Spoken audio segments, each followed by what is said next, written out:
Hey everyone, welcome to the moon forecast for the new moon we have coming up in Aquarius. I'm Kendall with the Bohemian Tarot Girl. And I'm Amy with Wild Reawakening. And we have this new moon coming in January 29th, 2025 at 4:35 a.m. Pacific Standard Time. So go ahead and adjust that for wherever you are in the world. This new moon is happening at 10 degrees of Aquarius. And so if you want to get a little more information about where that is going to affect you, you can take a look at your chart, find out where 10 degrees of Aquarius is, what house that is in, and that can give you an idea to some of the themes that may be coming up for you with this new moon. So, gosh, going over the energy for this. Um, well, the energy for 2025 in general is going, there's some pretty intense and significant things that are happening this year. And I feel like this new moon is kind of like the beginning. It's like starting to usher in a lot of change, a lot of um, really significant energy that is going to kind of launch us in a new direction, Yeah. not only personally, but also collectively. And we're kind of seeing a lot of shakeups currently in the world and with how things have been going. And I really think that at this time, as we're looking at this energy, it's really important to pay attention to what is happening with us on a personal level, kind of where our energy is being directed, what type of frequency we're tapping into, making sure that we are vibrating on a higher energy level, a higher frequency, and not kind of getting caught up in whatever chaos or tumultuous stuff is happening around us. Because when we start to move in a new direction, which all signs are pointing to being Yep. moved in a new direction and a new way of being, there's ultimately large shakeups and collapses of systems and upheaval. And we are, as a species, we like to anticipate and we like to know what's coming and we like our comfort zones. And I just feel like so much of what's happening now is kind of disrupting the normal status quo comfort zones. And so the more we can kind of turn inwards, focus on our own emotional, mental, spiritual state of being, and follow our own intuition and way of doing things and connecting with spirit and source and higher level thinking, the easier this transition is going to be. So I that completely, was kind of the gist of what I got when I was looking at the energies of this moon. There's so much going on, and we're going to talk about all of that yeah. here in detail. So No, I very much think that this new moon is so significant in the fact that it pairs up with the Lunar New Year. We have the Lunar New Year starting, and it's bringing in the snake energy. And so that's what it's focused on this year. And that is all about shedding, and kind of recreation of, really what's going on in our world as well as like the world of the others living around us. And so it's all about this new moon is all about new creation and really um, releasing that last little bit and really seeing that the cycle is bringing us into this new world, which I find really interesting that it's so strong and like all the aspects that you look through. So it might have kind of a hard shift for some people, especially in the collective energy. And I really think that focusing a lot more on letting the universe bring around the changes and just following it is really going to ease you into it. So we have some good energy with Jupiter, which we'll talk about here. But yeah, let's get started. Let's talk about the energy. So, yeah, so so new moons happen when the sun and the moon are in the same position in the sky. And this is in Aquarius. And like you said, it's the beginning of the Lunar New Year. And it is the year of the wood snake. And so that does have the element of shedding, of closing out chapters, of getting ready to kind of like be rebirthed into something new. So we're going to see those themes throughout this whole cycle. New moons are generally times when we are setting intentions and looking forward and kind of looking at what we want to create and what we want to bring into the world, and what we want to kind of manifest for ourselves. It's new beginnings, but there's also such an element of this kind of closing out and ending cycles happening with this moon. And I feel like that's happened with a lot of the moons lately, is that Yes. usually it hasn't been so cut and dry. It's been a level of leaving and a level of creating at the same time. Yes. Um, so Aquarius energy, and this is the theme around this moon, is all about innovation and looking forward to the future and what is most beneficial for the collective and what, as an individual, how can we look outside of the box and um, be creative and bring in higher level information, um, so that we can like what focus on what our unique personal contribution is Mhm. to the collective and the whole of society that is being created. Yeah. So there is kind of an altruistic element to it, and kind of a, how do I want to say this? More of like a, I'm losing my words. I hate when that happens in the middle of a sentence. It's really like this kind of, I don't know, I guess the word that's coming to mind is it's more like a utopian type of energy. Like what would be the best, highest good for the benefit of everyone, and how are we going to bring that about as a collective society, and what piece of the puzzle do we contribute to making that a reality. um, and those are the themes of what we're kind of looking at. We not only have the sun and the moon in Aquarius, but we also have Mercury, which is all about information and communication and um, gaining access to knowledge, and kind of like what do we do with all of the information and data that we're receiving at the moment. We also have Pluto in Aquarius as well. And Pluto is, the transformation planet. It's the death and rebirth, and so we're seeing all of this energy kind of happening in this same Yes. same themes. And so there's really no coincidence. I always say with the stars, it's, very divinely orchestrated, the energies that are coming in at particular times, that all of this is happening now to create the shift for where we are going next. So, what Yes. do you think about all of that? Well, this whole new moon conjunction with Pluto and Mercury, I find it interesting that, Pluto has really a connection to the snake symbol as well. So when we're looking at the New Year and we've had all this shift with Pluto being a big player this year, it's interesting that now we're kind of coming into that complete rebirth energy. And this whole year, I think, is going to be focused on the shifts that Pluto has made for us. And we're going to be pulling in and completely rebirthing. And I feel like all the pieces that were stagnant in our lives are really going to break down and really move forward. And so that can be a little rough, or it can be something where you just embrace the flow and you walk forward with it.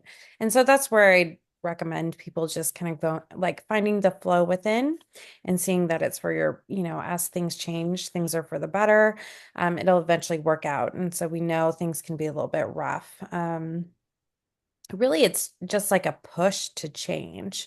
And I feel like that is pretty much like the big energy of this new moon and kind of start to the lunar cycle here is a push to change.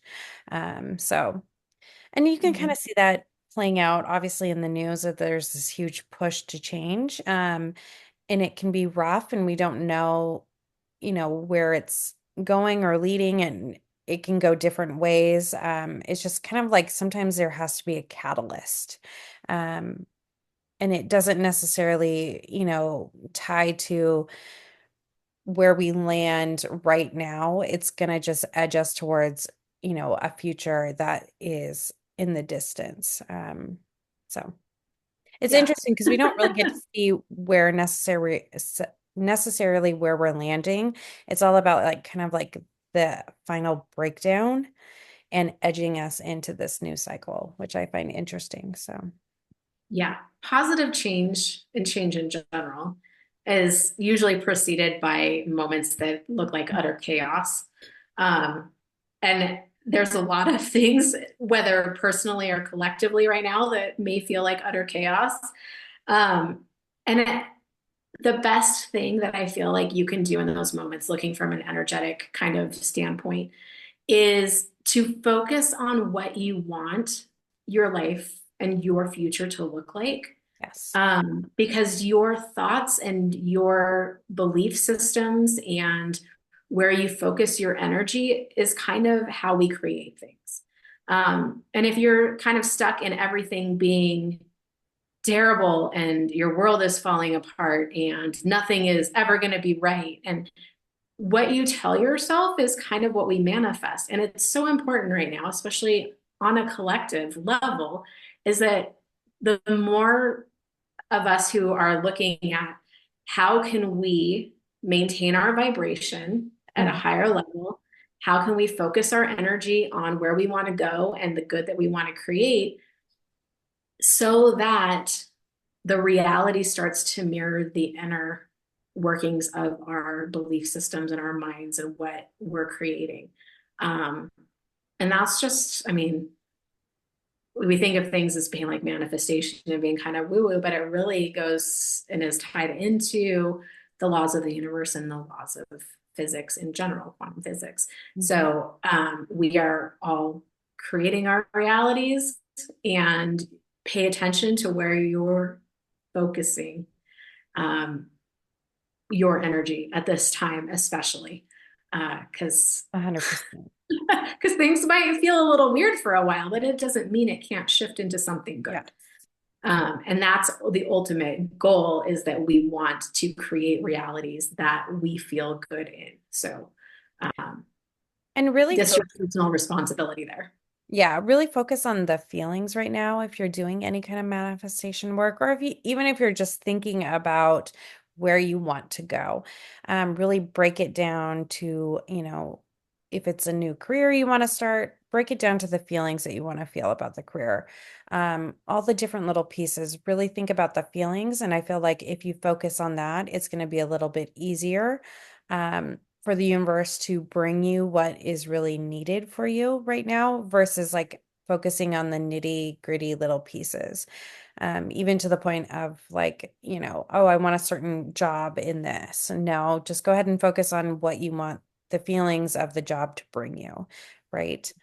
Same with money. You want to focus on like how money makes you feel, and that's the energy you want to bring towards you. You don't want to you know, kind of define how it comes to you, especially at this moment. I feel like get it really simple right now.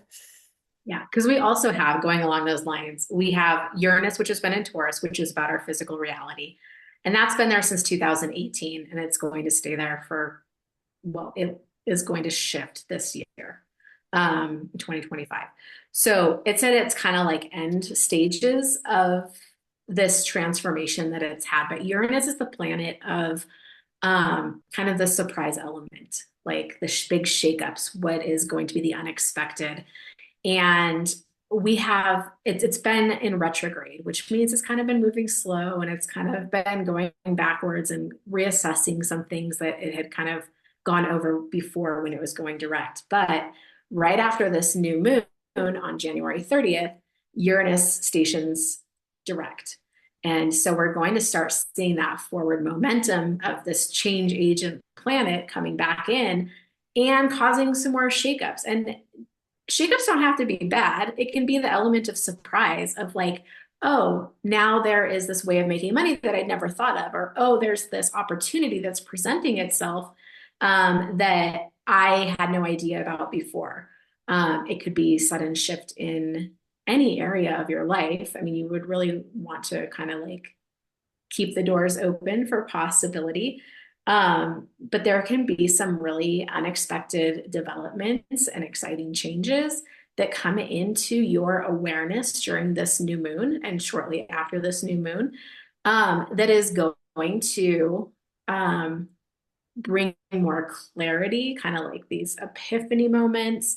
Aha, like this is the direction I've been going in, especially if you've been feeling stuck in an area And you're like, why haven't things been moving? Why has everything been at a standstill? It's because these other pieces of the puzzle and these awarenesses have not kind of been put into play yet. But this Yeah. is the perfect opportunity for like this new innovative way of being and thinking and information to kind of like all come together and potentially launch you in a different direction or trajectory, or even put you on a different timeline, a higher timeline than the one you've been traveling on. I'm gonna get a little metaphysical here, is I feel like there are so many people who are going to be shifting and jumping right now, because there's so many. Let's just go down that rabbit hole for a second. There are infinite numbers of possible timelines that we could be entering or living, and so right now there is a possibility to essentially jump into a higher level timeline for yourself where things are going to have more flow, more meaning, more significance, better energy. So just something to pay attention to. Yeah. No. And I think we have Jupiter trining the sun and moon, which I think is also adding to this energy that's going to bring us some luck. It's kind of interesting because it has this connection to taking some practical steps towards your goals, towards that energy. So I feel like whatever is kind of maybe brought to mind, you're going to be doing your manifestation work, but there is a physical element where you need to use the luck that's given to you and take that step. So Mhm. during this time, pay attention to what comes towards you. And if some things or opportunities get brought up to you, maybe examine that and take a little practical step to do it. So if somebody comes to you with a business plan, take some practical steps to review it and maybe move forward with that. And I think that you're going to see some opportunities during this time be presented to you, and it's whether or not it matches with where you want to go as far as like manifesting it and the feelings that are associated with it, and then also you taking that practical step and actually like engaging it and inviting it in for a little bit further. So, yeah. Yeah. And Jupiter's been retrograde also. We've had a lot of retrograde planets recently. And it's going to be going direct on February 3rd. And so around that time period, right after this moon, of course, you're going to start seeing things kind of amp up and things becoming more progressed. Jupiter, the planet of luck, and like it expands everything it comes in contact with. And it is in a really good energetic trine, like as you said, with the sun and this moon. And so whatever shifts are happening, whatever epiphanies you're having, whatever new information is coming in, it's really going to be expanded upon and elevated upon in a good way. Mm-hmm. So do you want to talk about, we're talking a lot about almost like our physical world that we are trying to manifest, but it's interesting that there's a huge player that comes into play and it's all about our romantic life with Venus. And I Mhm. really think that we've been watching some interesting elements be brought in, especially very recently, we had a Venus conjunction with Saturn, and that was on the 18th of January. And that was very much about kind of like the material world, the commitment, and really understanding that, you know, how we want to see relationships play out in more of like the physical world realm. And then with this moon, we have this conjunction with Neptune and Venus, and then the North Node being in Pisces.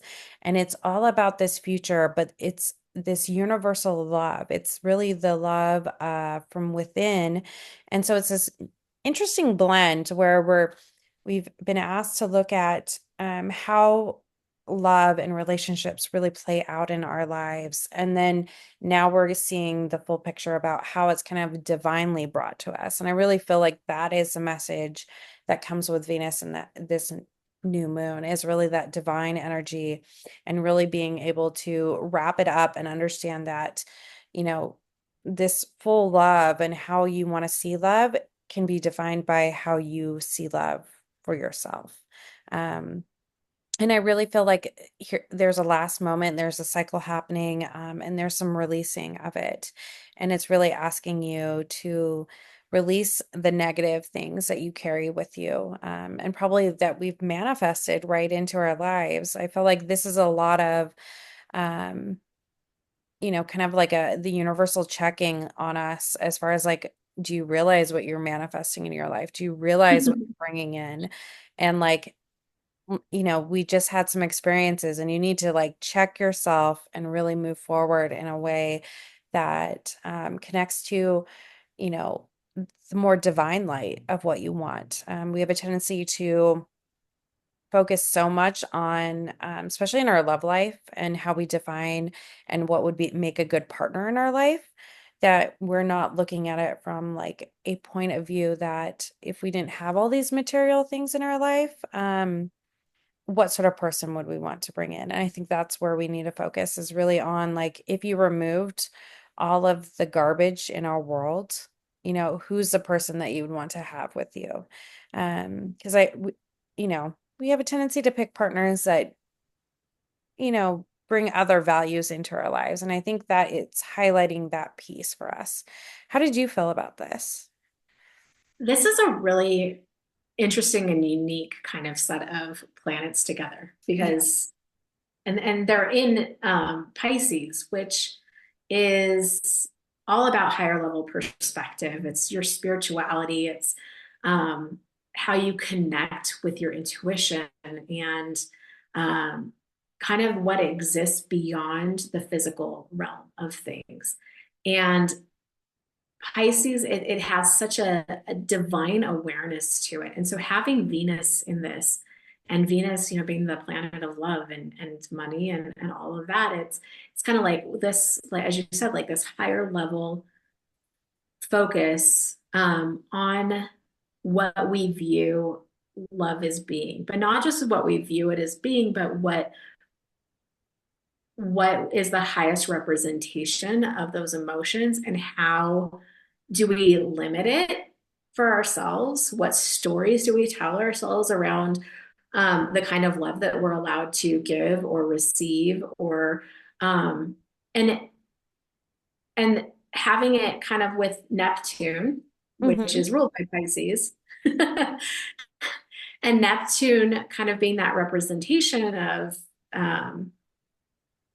those higher level elements, and then the North Node. And the North Node is kind of what we are moving into or where we're having growth forward and where we're having lessons learned. And so it's really bringing in this whole higher level awareness and a spiritual perspective on what unconditional love means to us, on what compassion towards others is, and compassion towards ourselves as well. And are we offering that in a way that we are able to give and receive and really harness those the feelings of love and give it out into the world, but also receive it back to ourselves. Um, and so with all of this happening, because Pisces and Neptune also have kind of that element of illusion. Hmm. And having it conjunct with this North Node right now, it's really starting to dissolve some of those illusions that maybe we've had. Um, and changing our beliefs and shifting our awareness um, of what we think love is and what we think we should, how we think we should love, and Yep. what we, the kind of love that we bring into ourselves, and also how we've really been limiting ourselves in a certain capacity and holding ourselves back from maybe the types of relationships that we want or um, kind of even the woundings that maybe we've had that have really kind of shaped how we enter into partnerships and relationships, Yep. and really kind of like taking it from this base level layer and elevating it into something that is more accessible and something that I don't know, I just feel like there's so much potential here for healing and transcending beyond where we've been or what we've allowed. 100%. I feel like this energy is great. And I feel like this is where we need to be as a collective. We need to be focusing a little bit more on that divine connection, and that feeling of that type of love versus the materialistic world that we live in connection. And really seeing the flaws in that, and being able to like get back to that point where we're really connected to the people that we're supposed to be connected to. So, And as we're, and just going back to that, but as we're in this kind of element of a lot of things shifting and changing in the physical world right now, the more we can focus on those higher level perspectives and our spiritual growth and what really matters on a divine level instead of what is happening in our physical 3D world, which ultimately is so temporary. yeah, It's like it's so easy to get caught up into, but all of this is temporary and you know, maybe it doesn't even really exist. It's just we're all caught in this matrix. I mean, it's you know, we could go down all kinds of rabbit holes with this, but um what really truly matters is how we transcend and elevate and focus on the things that really matter instead of focusing on the things that we have no control over. And that we're just kind of like here experiencing temporarily in this reality, and it really has nothing to do with who we are as a divine spiritual being. And so I always think like that we come to earth to have an earthly experience and we should fully embrace the experience that we have, but it's also our responsibility to ourselves and to our soul to really try and elevate beyond what we are experiencing in our physicality. Um, so, I mean, it's up to you really like what you choose to focus on. But I really think that if you can, at this time, especially, but also all the time, but at this time, especially, really focus on the things that really matter to your soul and how you are contributing in the best possible way to the good of the whole, like the easier the shift is going to happen for everyone. And the more people that we can get kind of on board with that way of thinking, the less chaotic um, or damaging things are going to feel. I completely agree. Yeah. Anything else you want to talk about before we wrap it up? I feel like we covered I it. don't think so. I think we covered all the major things. I mean, we have a lot of Pisces energy, we have a lot of Aquarius energy. And so it's, you know, kind of taking those two themes together. It's like, how can we create a future that feels good on a soul level and, you know, for the greater good? I love that. All right, everyone. Have a great new moon. Make sure that you're creating your future, as Amy said, at that soul level. We will see you next time for the full moon. Have a good one. Bye, everyone.